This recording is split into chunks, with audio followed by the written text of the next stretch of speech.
அதிகாரம் மிக்கவர்கள் எல்லாம் அதற்கு பின்புலமாக இருக்கிறார்கள். அதற்காக தான் சிபிஐ விசாரணை செய்ய வேண்டும் என்று நாங்கள் கேட்டுக் கொண்டிருக்கிறோம்.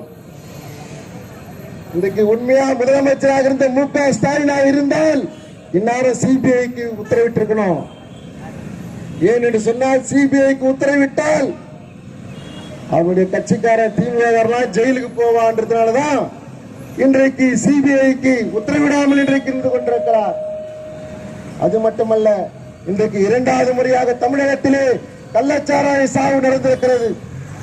மத்திய அரசு உடனடியாக இந்த மாநிலம் மு.க. ஸ்டாலின் அரசை டிஸ்மிஸ் செய்ய வேண்டும்.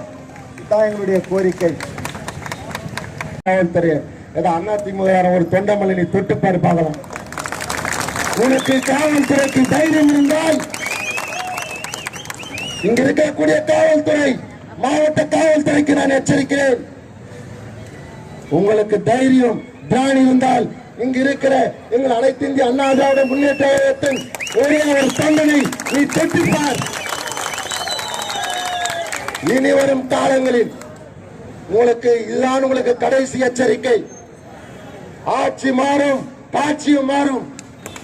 அவனுடைய எடப்பாடியார் தலைமைச் செயலகத்திலே நாங்கள் வெளிநடப்பு செய்துவிட்டு வரும்போது அங்கே காவல்துறை எங்களை மடக்கி கைது செய்ய முற்பட்டார்கள்.